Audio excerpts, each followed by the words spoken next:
This episode of The Clear Out was recorded on the 5th of July 2023 at home in Wicklow.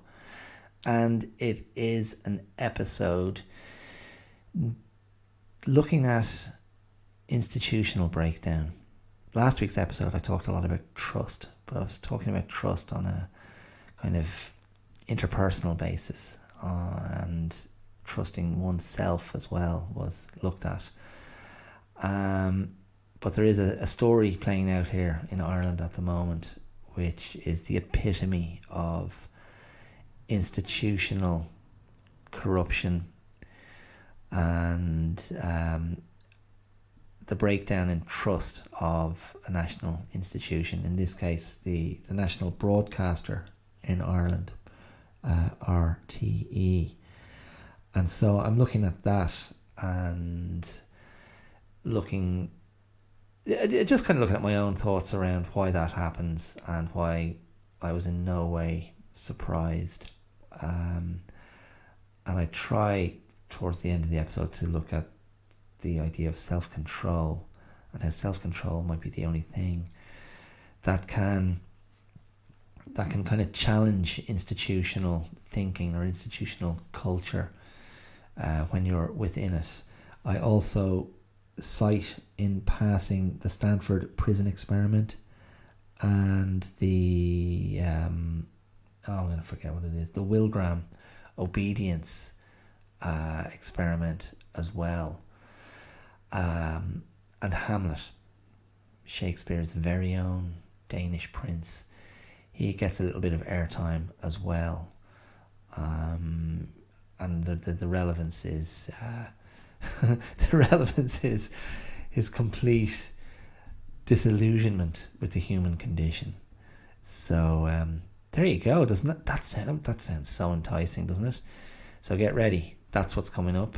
I hope you can make time to listen to the whole episode, and I will see you there around the corner. Cheers.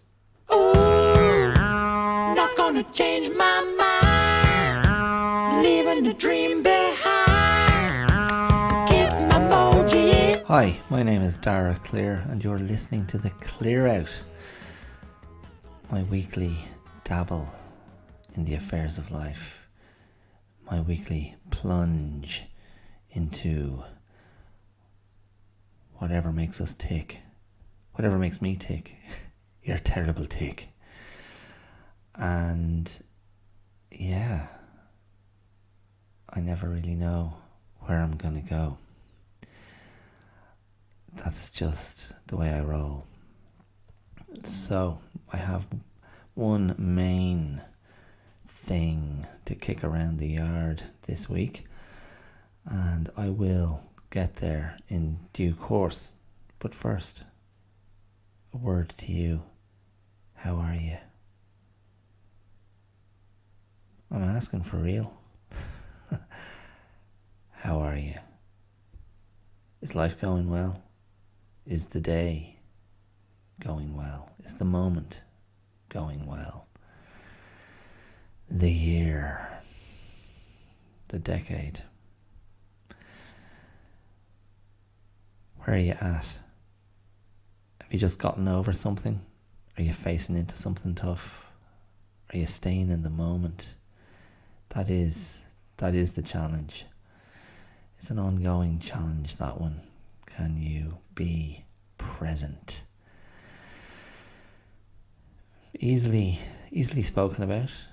Many people will wax lyrical about mindfulness and being present, but not always easy to achieve that on a regular basis. So many things flitting across the cinema screen of our minds, and so many things scrambling for our attention. And that attention isn't just a cognizant, intellectual, observational, noticing attention. It's also emotional. And maybe the emotional attentiveness the emotional radar, the emotional barometer, maybe that's the one that really pulls us this way and that. I think it's the most challenging. I mean, barring a mental illness, barring some sort of imbalance in the brain, barring major traumatic events, barring drug-induced this, that or the other, barring the wiring just simply being that way, I think it's the emotional stuff that knocks us for six, and it's the emotional stuff that shapes us so profoundly and shapes our belief systems about ourselves and about others. And if we can't get to grips with that, we are in a battle. We are in a battle, an ongoing battle, if we can't get that stuff right. And as I say, I mean, I am saying that with the qualifier that I'm aware there are many facets to battling. There are very many facets to personal battles and struggles and demons. And it's not purely the emotional life. And it's not as simple as that, of course. But so many things are interconnected. And whether it's psychological or emotional, or physical even, we can often try to find ways to avert or divert, to elude and evade and simply sidestep, slip away, disappear, turn around, choose a different path and hope it all goes away. That's the wind. That's the wind of denial. Blowing away our troubles, our worries, our deep, deep personal, internal crises. And we can shape ourselves into the most extraordinary shapes. And we call it normal. We're walking down the road on one side of our little toe, with our ribs hoiked to one side, our head twisted the other side, an ear to the sky perhaps, one extended hand tickling ever so gently forward, one hand behind, stuck to the hip with the elbow like a rudder behind us. And we call it normal. Doesn't everybody walk this way? Doesn't everybody make this shape to negotiate the pathway of everyday progress, everyday living with oneself? That's the thing though, isn't it? I mean, I believe that. I think it's always that. The living with oneself. That is the challenge. And fair play to you, as we like to say in this part of the world. Fair play to you if you don't have to think about that. Fair play to you if you've dealt with your shit. If you are resolved, if you are resolute, if you are whole. Fair play. And of course, you might just be busy, immersed in life, immersed in commerce, immersed in career, immersed in upward mobility, upward trajectory, moving forward, always forward like the great white shark that you are, the predator. Maybe that's quite grandiose, isn't it? Maybe you're not a predator. Maybe you're krill. Maybe you're plankton. Maybe you're less than that. But that doesn't mean you're any less valuable, any less significant. I mean, it's all relative, and I'm wary of that. I'm wary of the endless application of relativity, because it can rob us of any meaning, of any true understanding or context. It's the great kind of get out of jail card. It's the great hedging position. It's the great avoidant position. Everything's relative. Well, yeah, it's all relative, and you can apply 50 million different qualifying conditions, and suddenly it's like, what were we talking about? Yeah, so I don't like that personally. I mean, a bit of relevant relativity, I think, can be of use. A bit of relativity rooted in perspective or context, or, I don't know, personal history, I don't know, family, I don't know, country, culture, identity, all of those things. They're not little things, are they? I pause to drink. Water. I had a teacher when I was in school, deceased in recent years, and I was sorry to hear of his passing because I was very fond of him. He was an English teacher of mine and a history and geography teacher, and he was from Kerry in the south of Ireland. And when teaching us geography and the rein cycle, he would talk about water. And for some reason, one, if not two, of my classmates used to find this absolutely hilarious. Water. Anyway, best of luck to him wherever he may be now. I greatly enjoyed his time. My time in his classes, his time at the head of my classes with him. He was a good man. I have an old friend who had a completely different and quite jaundiced view of him, and made some very paranoid, dubious, in my opinion, claims about being victimised.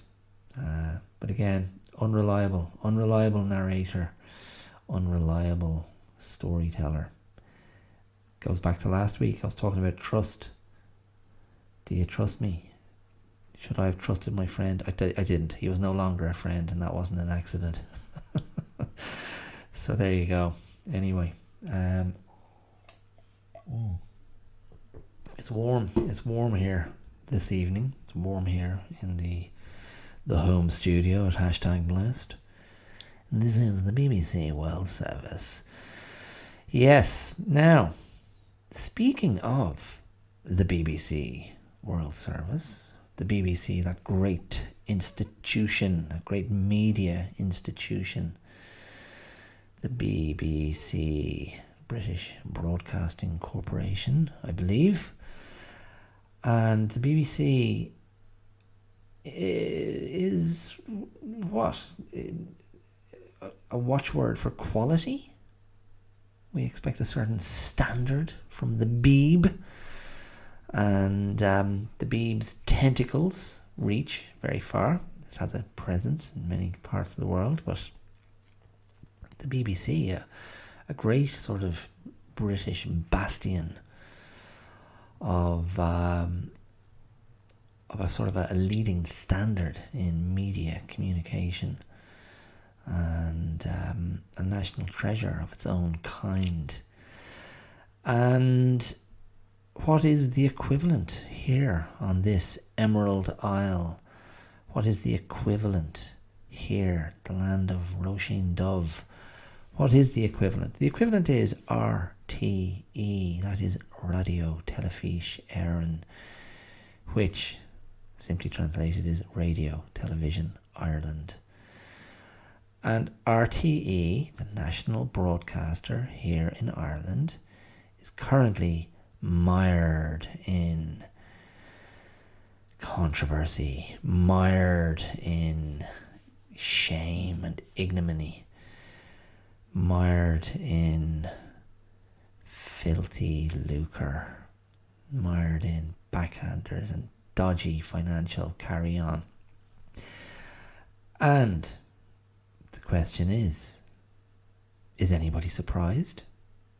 I mean, is anybody actually surprised? Is anyone anywhere ever really, truly surprised when a large, storied institution is making up its own rules, is doing things it should not be doing, is showing total disregard for given standards, behaviours and practices? Is anybody truly shocked? Maybe you think, not our television network, surely not. Look, I'm so not shocked, I've barely bothered to take in the fine points of this controversy, but very simply, a leading RTE personality, a TV and radio presenter by the name of Ryan Tubridy. Irish listeners, you know of whom I speak. Ryan Tubridy was the presenter of Ireland's long-running television chat show, late night television chat show called The Late Late Show. Very simple. There was a time when The Late Late Show was hugely significant to the popular culture of Ireland, hugely significant to the very many people who had nothing better to do than sit home and watch 2.5 hours of chat and social commentary, occasionally some entertainment, originally chaired by Gay Byrne, deceased, a storied broadcaster from Irish television and radio. He was succeeded by Pat Kenny, who didn't last that long, another very established, popular radio journalist, broadcaster. He wasn't quite so good on TV, and I may have given Pat some airtime here on the podcast, giving out about how inappropriate he was one time when interviewing Greta Scacchi, and he was just embarrassingly lascivious, like a schoolboy asking questions about nude film scenes, and it was just, oh my sweet Jesus, Pat, what are you doing? What are you doing? Are you serious? Anyway, Ryan Tubridy took over from Pat, I think before I went out to Australia, so maybe it was 2008 or 2009, maybe it was earlier than that, so he's had a good long stint. Anyway, he retired. Ryan Tubridy he must be a similar age to me, late 40s, early 50s, if even. He may even be younger. But he retired at the end of this year's season, about a month ago, and there's lots of wringing of hands and blowing of noses by those who care about these things. And Ryan, and what do you do now? And Ryan, I feel a bit strange not knowing I'm up in the chair anymore. And then mere weeks later, it transpired that Ryan had been getting some rather large sums of money from RTE. Some large sums of money that seemed to be sort of off the books. Large sums of money that went into his account that Ryan claimed not really to be aware of because he doesn't check his account. Large sums of money, and we're talking hundreds of thousands of euros. And people started to ask questions and go, what? Really? Our Ryan? RTE? And so basically the general thrust is that RTE have had, you could call it a slush fund, a barter fund, just this lovely wardrobe filled with barrels of money that they just use for little sweeteners and bonuses for those who were in favour, and guarantees were made in tougher times, i.e. the pandemic, that payments would keep moving in the right direction. There would be no reduction in money. And all the while, facing outwards to the to the public, RT was making claims of austerity and having to kind of cut budgets and tighten belts and all that sort of crap. And it turns out they were filling their boots with loot, and that is a publicly funded company. And so there is uproar, and the question was asked of a government minister today: will heads roll? And government ministers, being the political beasts that they are, the answer was, well, I don't really like that sort of language, those sort of phrases. We have to take this, and apply due process. And he sounded very measured and respectable, of course. But it does feel like heads should roll, and maybe young Mr. Tubridy's head should roll, and other people in positions of power should roll, the director at RTE.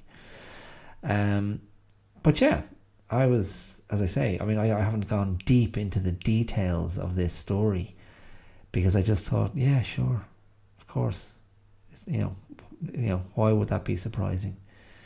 Why would that be surprising? An institution that's a law unto itself, an institution that feels very secure in granting itself special dispensations to do what it will with an excess of money.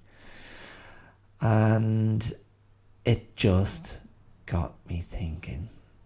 What was I thinking about? Was I thinking about trust, which I spent an entire episode talking about last week? And in last week's episode, I didn't really touch on institutional trust.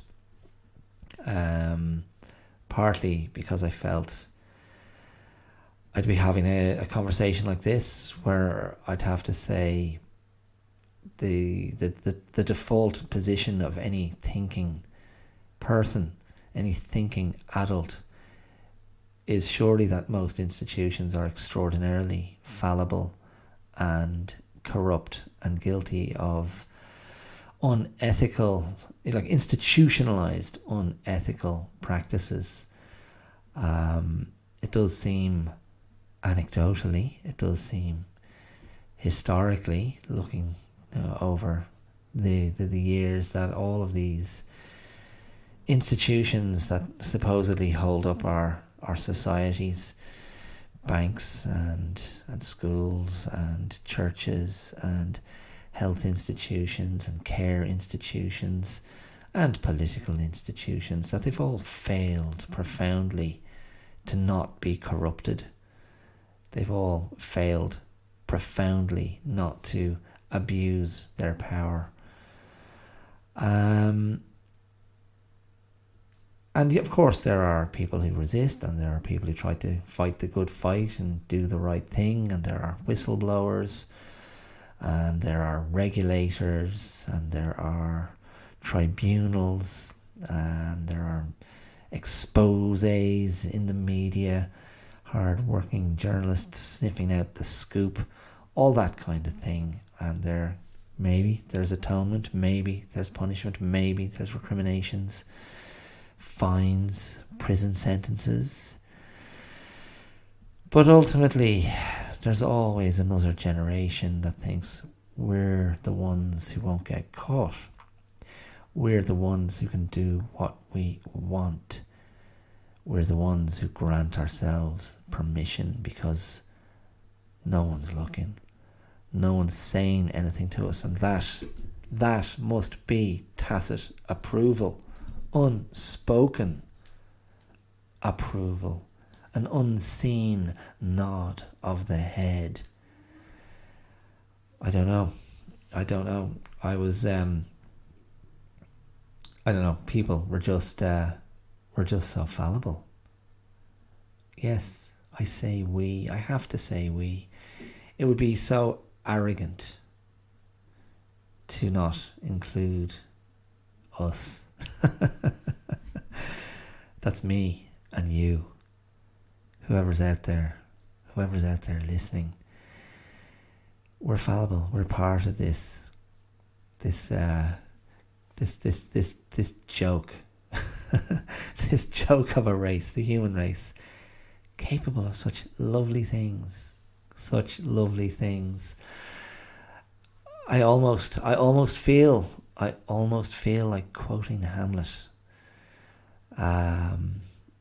Yes, I almost feel like quoting Hamlet, except my memory of the key speech is failing me.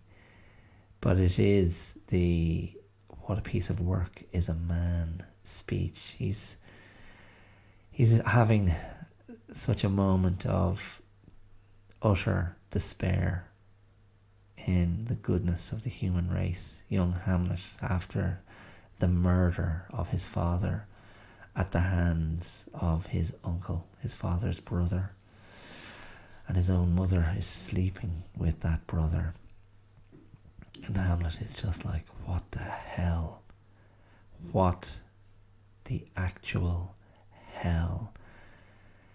Man delights not me, no, nor woman neither. And it's a great speech. It is just a brilliant speech. And I like that. I love that speech so much. And it was used to such great effect at the end of Withnail and I, with the absolutely jaded and somewhat heartbroken Richard E. Grant delivering that speech.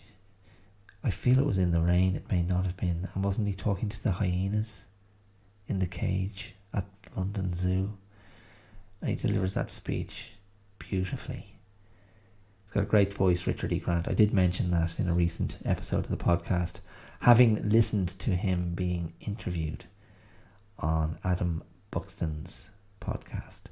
A great interview, and he was a lovely interviewee, a lovely guest. And great to listen to. But yeah, I think that has to be the default position is, of course, people are going to be crap, and of course they're going to fail, and of course they're going to disappoint. They're going to let you down, let me down, let us down. I mean, that's something we seem forever capable of, and that is disappointing others. No matter how well you think you're doing, someone somewhere is going to be disappointed.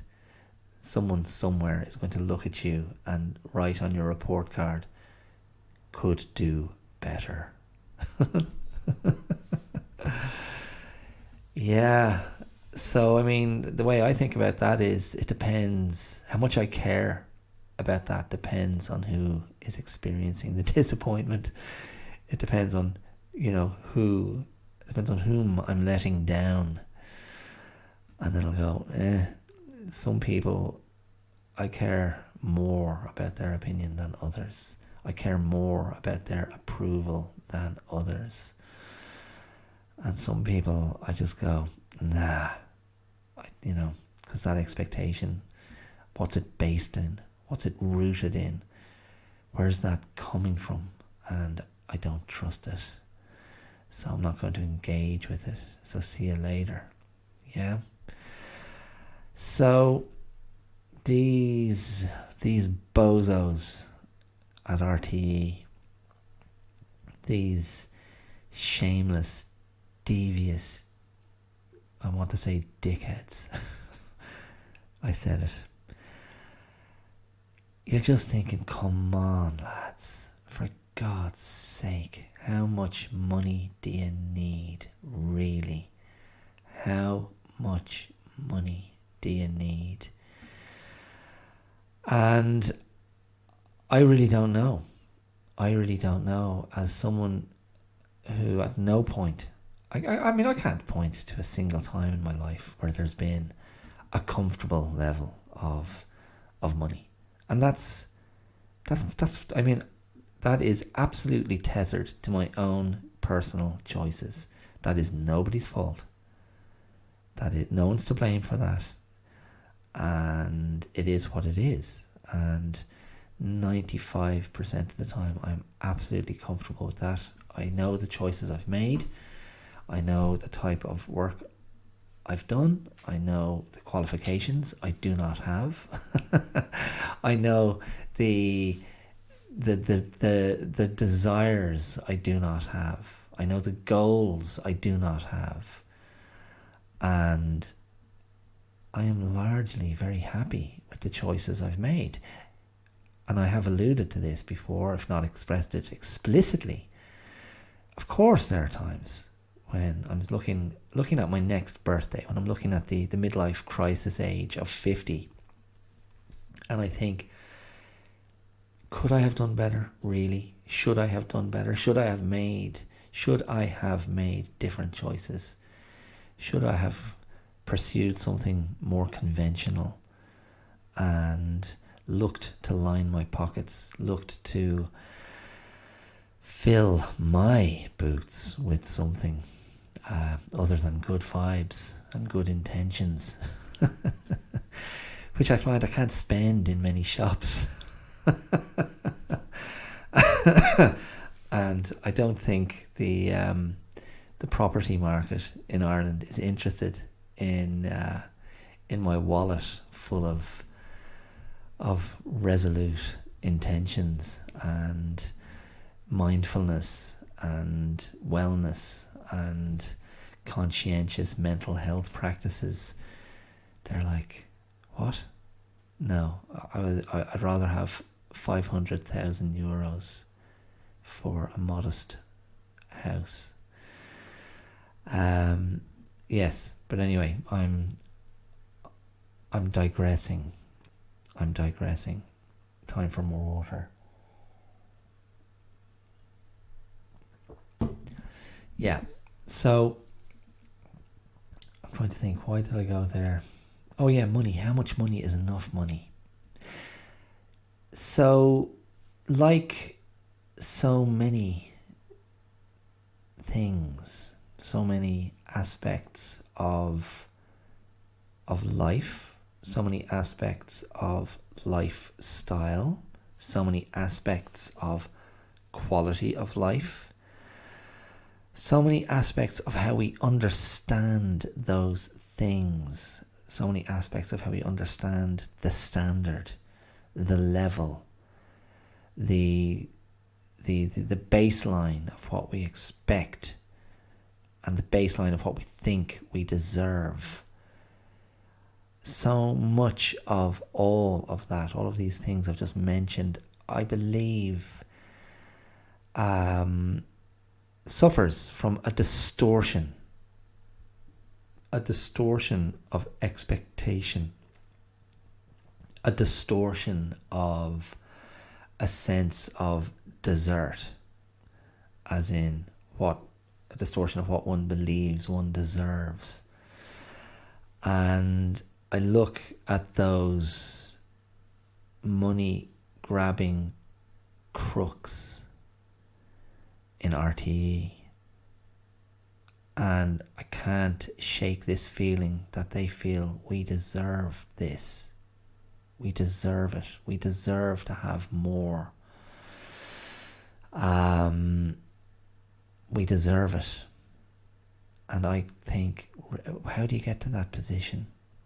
How do you get to that position of thinking, I deserve all of this? Now, and again, I'm not here to, have shots at people. But it's my perception. Maybe it's my instinct, my intuition. There's a lot of generationally very wealthy people who have come from money and enjoy a certain amount of wealth, and their belief is that, yes, they deserve it. I don't know. It is what it is. I mean, the royal family, the British royal family, do they deserve it? Do they deserve, those ludicrous amounts of money that they have? The ludicrous amounts of land property that they have? I'm not sure. Is that earned? I mean, I can say without any qualms what I've earned. What very little I have, I've earned. And I've earned very little. And again, that's fine. That's fine. I am very clear about that. I'm very clear about the paths I've taken. And I'm at a stage in my life where I'm going, how much time do I have left to maybe make some different choices? And certainly that's how my wife views things.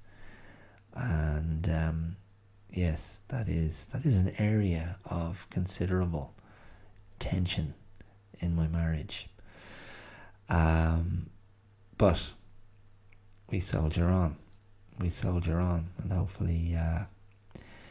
hopefully the goods outweigh the bads. The goods and the bads. I heard someone say that.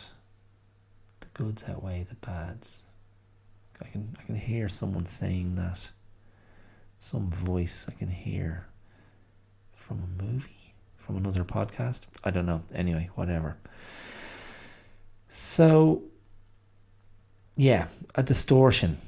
There is a distortion. So, this distortion we have of how we should look, the life we should have, where we should live, what we should be enjoying. And there's been a sort of an exacerbation of the consumerist impulse, the lifestyle chasing impulse.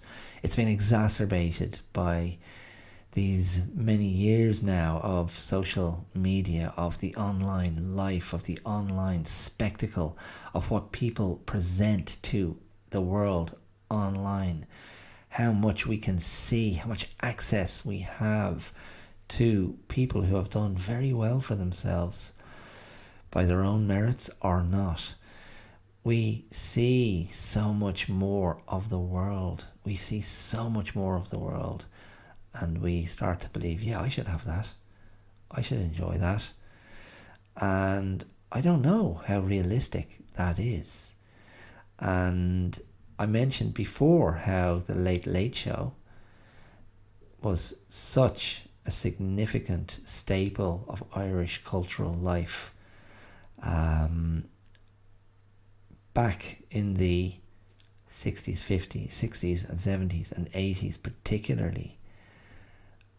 And it started to wane probably through the 90s as Ireland started to kind of stand up in the world culturally and financially, and found more confidence as a country and started to look outwards much more.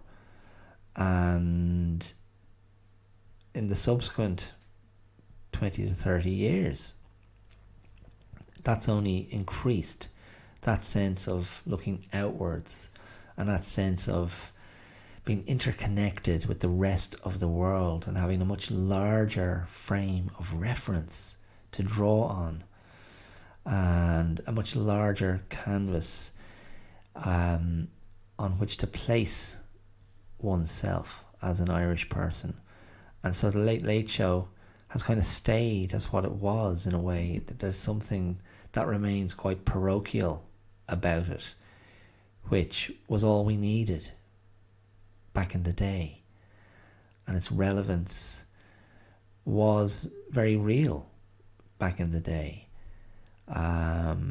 because many socially kind of hot issues, like very many topical issues, played out on that show,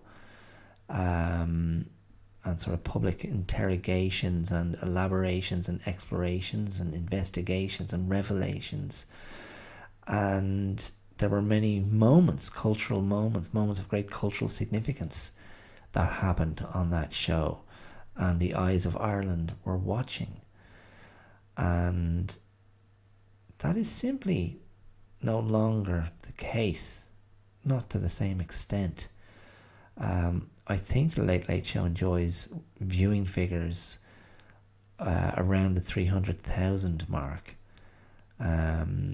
So that's what? That's less than a tenth of the population, isn't it? It is. It is. So what do you make of that? You know, fewer than 1 in 10 people in Ireland are watching that show. What does that say about its significance and its relevance? And why then should the presenter of that show get little backhanders, little brown envelopes, little chunky extra payments that go up to the hundreds of thousands of euros, and then he claims to not be aware of it? But very conveniently, he's vacated the seat before this scandal broke, and now is apparently saying he will cooperate with any inquiry. And you kind of think, really? Do you have any credibility at all now? I don't know. Maybe not. Probably not. It's all just a misunderstanding, lads. We didn't realise we weren't allowed to do that. And you just think, would you ever feck off? Would you ever cop on to yourselves? Would you stop insulting the intelligence of the people of this country? Just put your hand up and say, we were greedy so-and-sos. We didn't give a shit about anybody else except ourselves. Because that's the truth, really, isn't it? A bit like Arnold last week. That whole trust issue comes up again. So, anyway, I was about to say 15 minutes or so ago. Pause for drink again.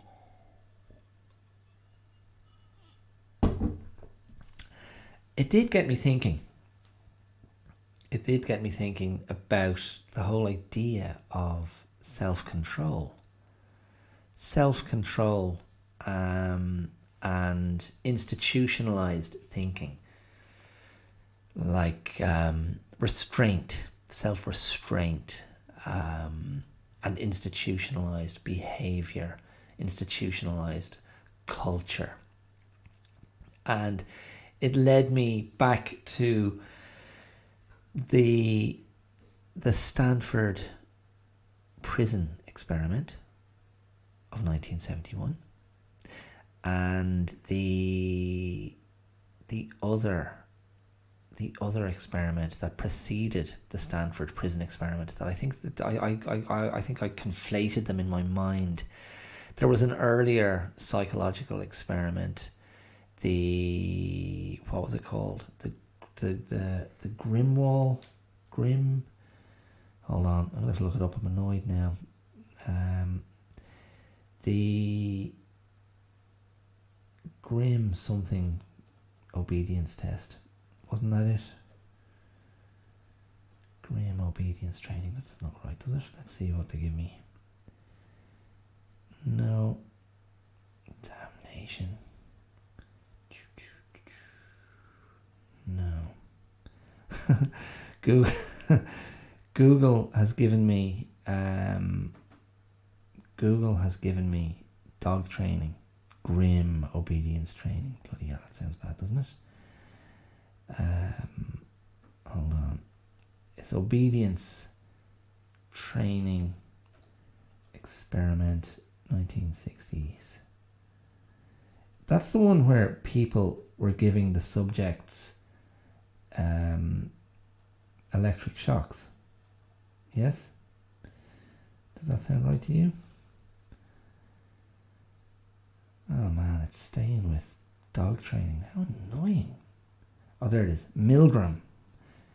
I was thinking Graham. The Milgram, Milgram, Milgram Obedience Experiment. Yeah. And that experiment, people grew more and more comfortable administering apparently lethal electric shocks to a stranger at the behest of an authority figure. So now I know maybe me citing these experiments, the Stanford Prison Experiment involved the subjects of that experiment role-playing as prison guards and as prisoners. And the prison guards were given they were presented with an expectation that they would be pretty tough and stern, and they certainly acted out on that to such an extent that certain of the prisoners had to sort of flee the experiment or try and get out of it, and the experiment was abandoned after 6 days. It was meant to last for 2 weeks, and the findings generally are considered to have shown how institutionalized behaviour can override ethical guidelines and personal morality. When people feel they are stepping into a particular role, and they continue in that role with the approval of the institution for which they are working or being employed in that role. And the Milgram experiment as well, that idea that, well, someone else has told me to do this, I'm doing it for them, I'm administering this electric shock and I'm increasing the voltage, but someone else is asking me to do it, therefore I am not responsible. Therefore, that's my get out clause.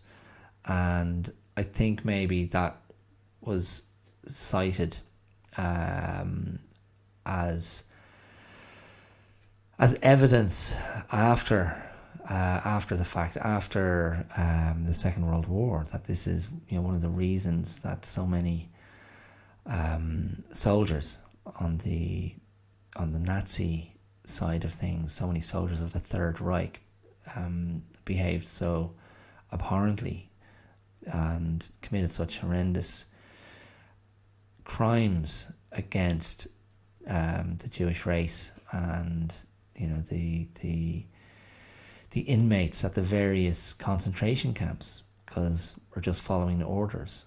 And Hannah Arendt, of course, coined the phrase the banality of evil, that it's just mundane going about our daily duties, exterminating these human beings that we consider less than human. And I am drawing a connection. I am drawing a connection to what's going on at RTE, because it's the behaviour that is being condoned within the organisation. It's the behaviour that is being approved of within the organisation. It is that sense of permission granted, that there is nobody saying, hey, stop that, hey, you're way outside what you should be doing, rein it back in. And I think that is, I don't think that's a tenuous parallel or a tenuous connection to make. I think this is something that humans do. And I know things like compliance and audits and regulation, they're meant to be the sort of checks and balances that stop this behaviour from happening. But also maybe the rotation of senior staff members, the rotation of like director generals or CEOs or whatever it might be. I believe, according to I think the received wisdom, according to my cousin Cormac, who's a very successful businessman, is 5 years is the standard expectation of how long a CEO will be effective before becoming stale, before they start to kind of wane somewhat with their efficacy or their business acuity. And these are the things that are meant to stop the rot. And I don't know. I mean, maybe I'm wrong to kind of to be stating with such conviction or certainty that this is all just inevitable, fallible human behaviour, and there's nothing to see here. Nothing we haven't seen before. You're very naive if you're shocked. But I don't know. I think there's so much evidence, isn't there, throughout history, and modern business practices and modern institutional failure. And when I say modern, I mean over the last 50, 60, 70, 80 years. So much evidence to say the institutions will fail, and people will fail, and abuse of power will take place, and disregard for those with less power will be just a matter of daily practice. And I suppose, like, that's I think probably what is sticking in the craw of so many people, just this sort of apparent contempt for the rest of the country, at a time when Ireland's, of course this is around the world, where the cost of living has been rocketing, where inflation has been prohibitive, where so many people are struggling to make ends meet, so many people are struggling to pay their rent or pay their mortgages, or keep the house warm, pay their fuel bills, keep a car on the road, pay their insurance costs, pay for healthcare, just their simple food shopping bill. Everything is so bloody expensive. And then you've got these people, because they are people, just laughing all the way to the bank, or all the way to the golf trip, or all the way to the special event, the gig, the resort, whatever.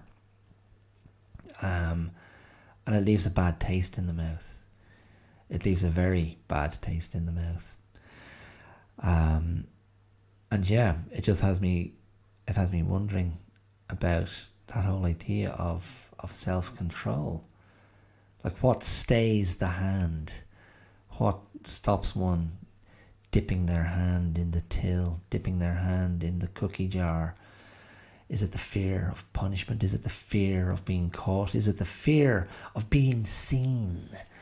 If you know you're not going to be seen, if you know no one's there to check, if you know nobody's looking at you, that's when self-control really matters, isn't it? Because when someone's watching, it's easier. It's easier to go, look at me being good and not doing the bad thing. Look at me.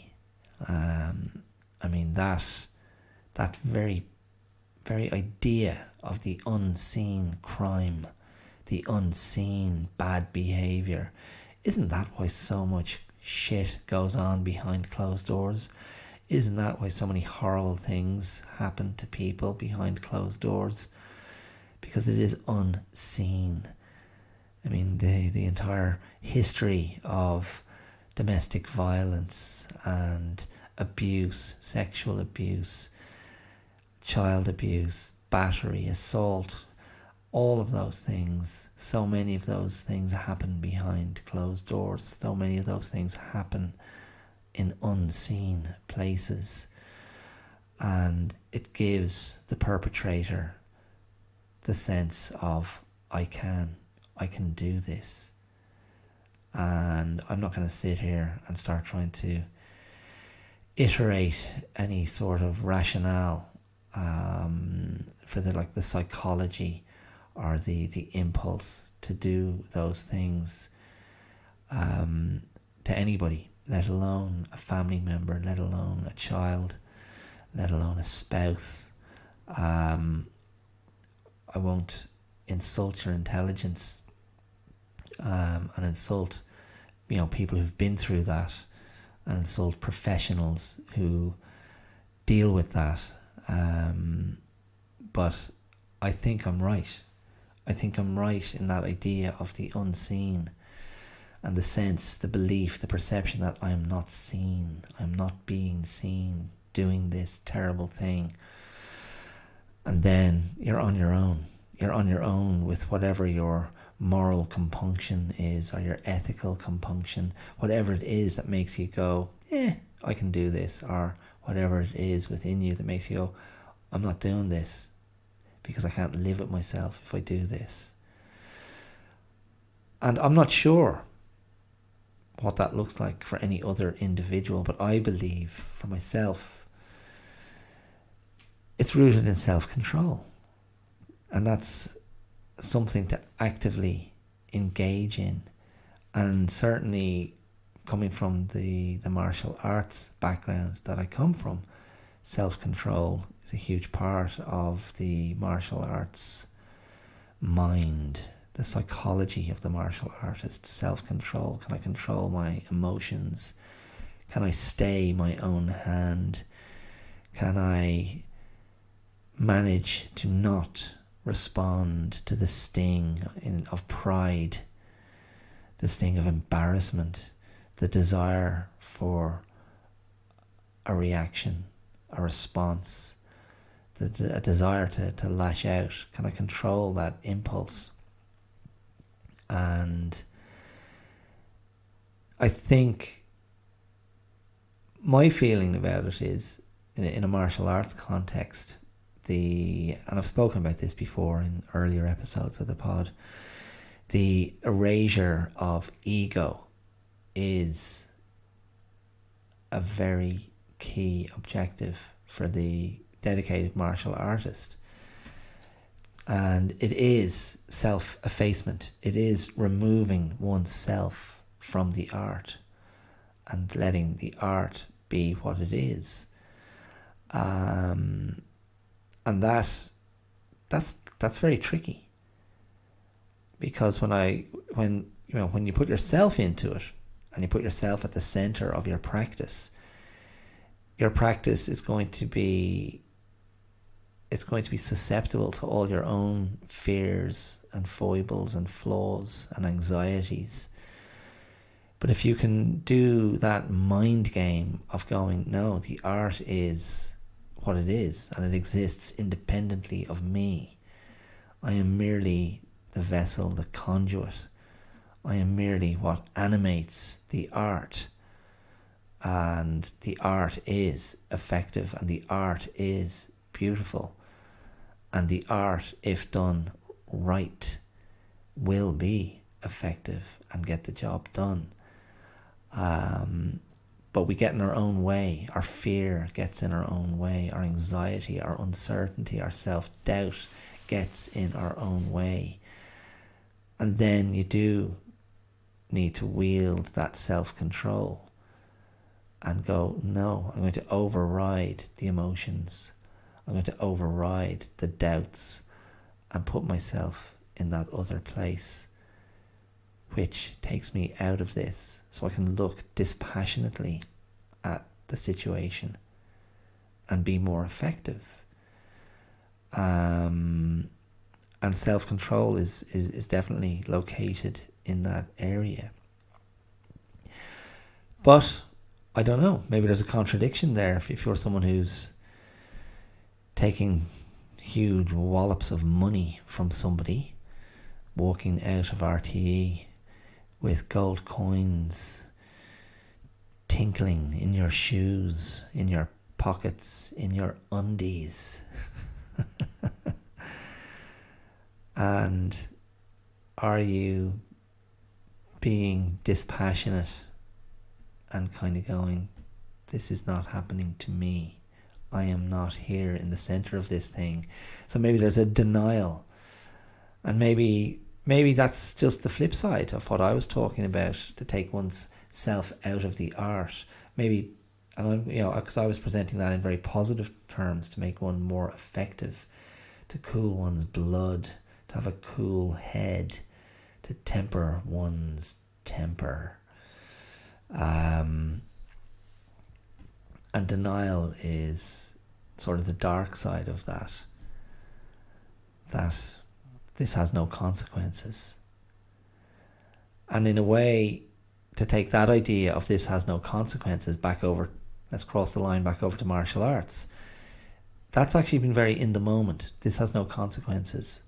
Because when we think of the consequences, we think, oh, I'm going to get really hurt if this goes wrong. And I'm going to get beaten up. I'm going to get my teeth knocked out. I'm going to get my nose broken, my leg broken, my ribs broken, black eyes, blood, etc. I'm going to have my my reputation shattered. They're all consequences. But if I can say, no, there's no consequences, there's just respond to what's in front of you. That's different, isn't it? But let's cross over to the dark side and go to RTE and all these people having a great old time. And they're saying there's no consequences. Because there have been no consequences historically, because we've been doing this for years, because this is the culture, this is what has been done always. And I don't know if it's an always situation, but under the current regime it appears to have been an always situation. So self-control, what does that look like? Can you say, I want that but I don't need that, and act on the second part of that? I don't need it, therefore I'm walking away. I don't need it, therefore I'm going to quell that appetite. Or is self-control bringing in a certain mindfulness and kind of doing the devil on one shoulder and the angel on the other shoulder, and going, I'm going to flick that devil off my shoulder and listen to the angel? I mean, that's the cartoonish version of personal morality. I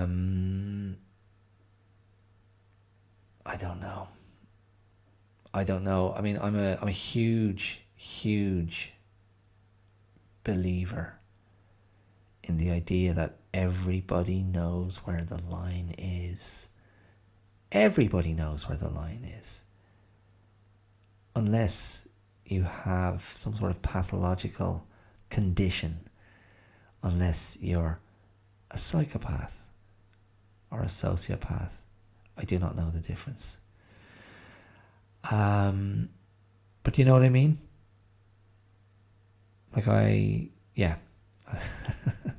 stopped myself. I was about to go and give you a personal story, but I won't. We know where the line is. We know where the line is. I've spoken about this before. I'm sure I've spoken about this before. I think the context was the context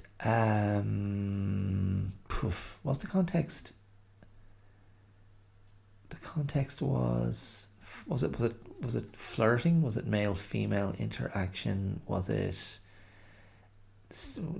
sex? It wasn't sex explicitly, but it was in that area of knowing where the line is. I think maybe I was talking about the Me Too stuff, the referring broadly in general to the very many instances of women being assaulted or abused or exploited or taken advantage of or pressurized, intimidated, you name it.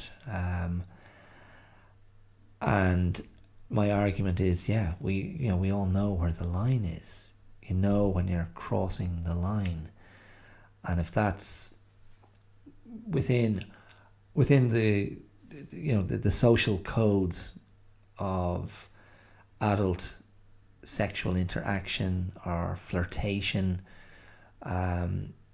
we know where the line is. We know when we're crossing the line and raising the stakes.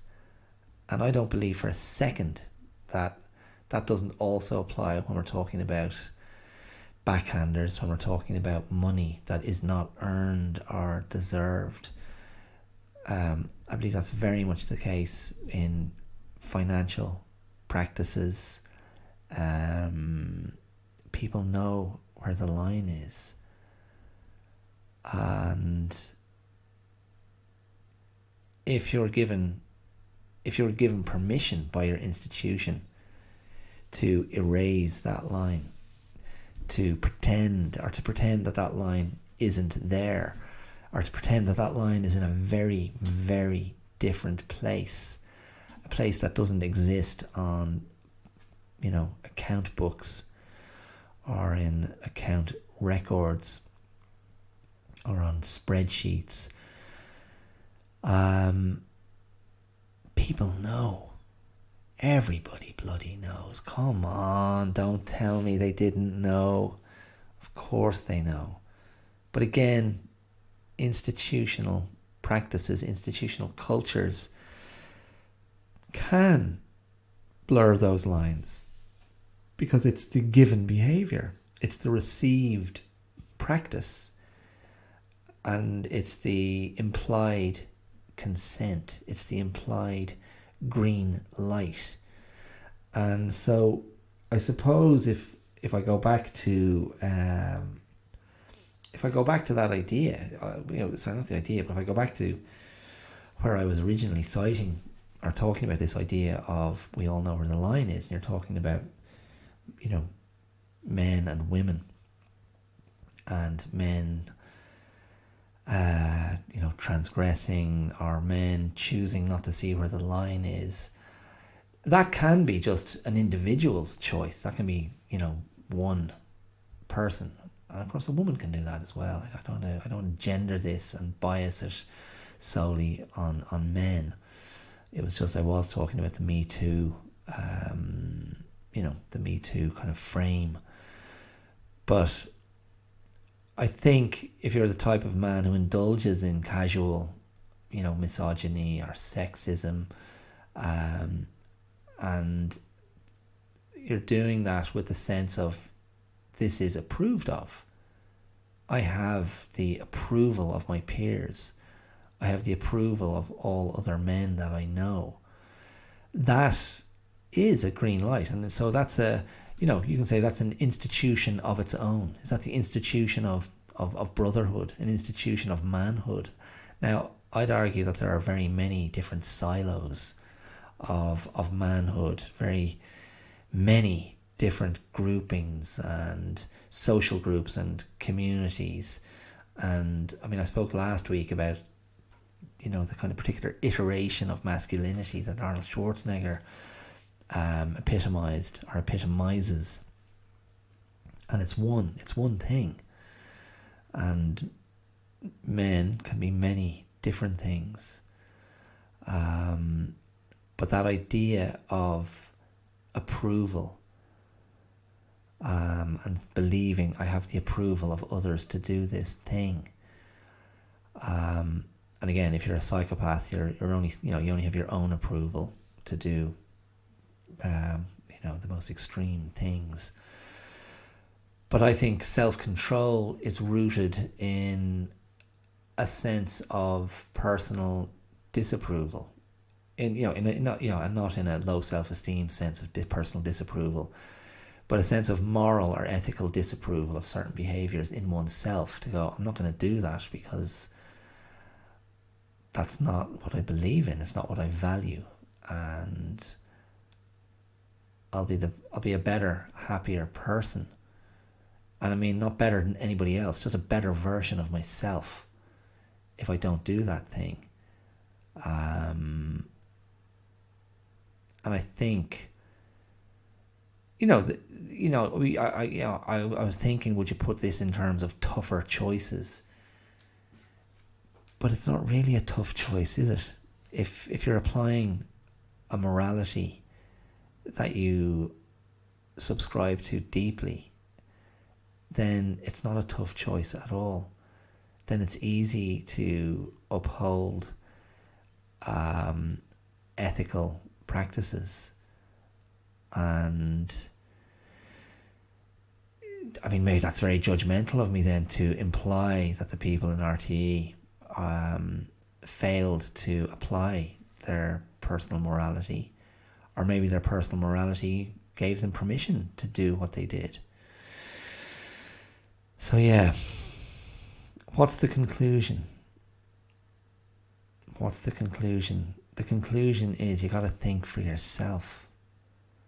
You got to work your shit out for yourself, and don't be a sheep, and don't disingenuously pretend you don't know where the line is.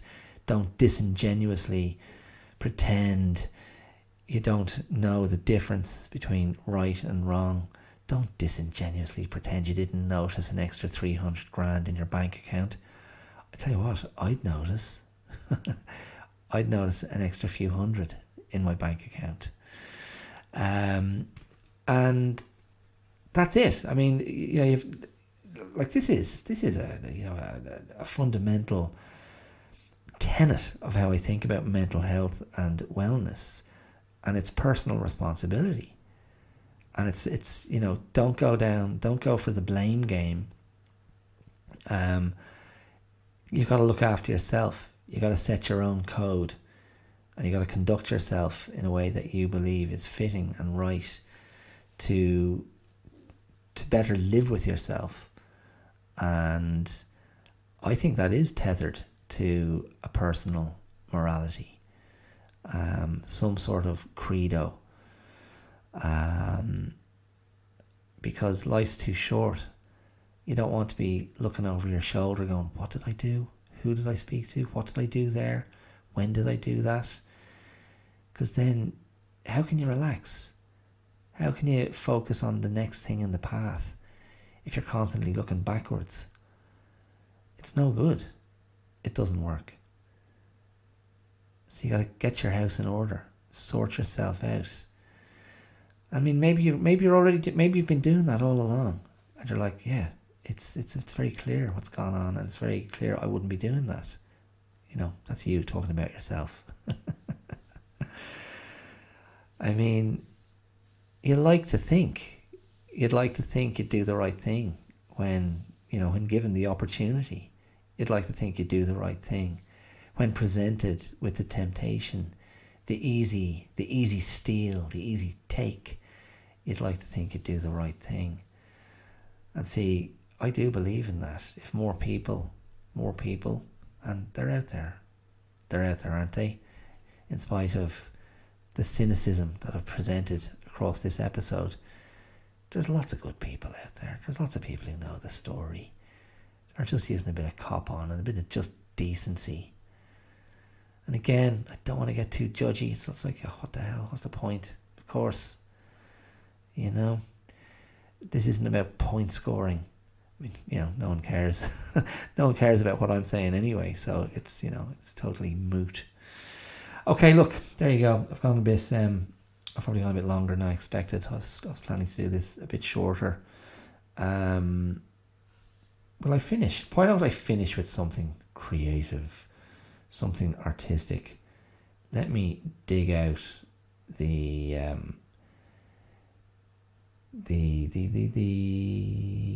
Hamlet speech. What a piece of work is man, Hamlet. Is that it? That looks very short. Come on, give me the full text. Let's see. Oh my goodness. Okay, I'm going to see if this gives it to me. It looks a bit short to me. I mean, I could pause this and then go and get my copy of Hamlet. Now, the speech, let's see. Oh, here we go. Here you go. Yeah. That's it. So again, this is the ultimate expression of despair in the human condition, despair in despair in the face of humankind. And as I said earlier, it's Hamlet after his father has been killed by his uncle, his father's brother, who he knows is sleeping with his mother. And Hamlet no longer sees the bright side. He no longer sees the bright side of life. It's just the pits. And he says very simply, I have of late, but wherefore I know not, lost all my mirth, forgone all custom of exercises. And indeed it goes so heavily with my disposition that this goodly frame, the earth, seems to me a sterile promontory. This most excellent canopy, the air, look you, this brave o'erhanging firmament, this majestical roof fretted with golden fire, why, it appears no other thing to me than a foul and pestilent congregation of vapours. What a piece of work is a man!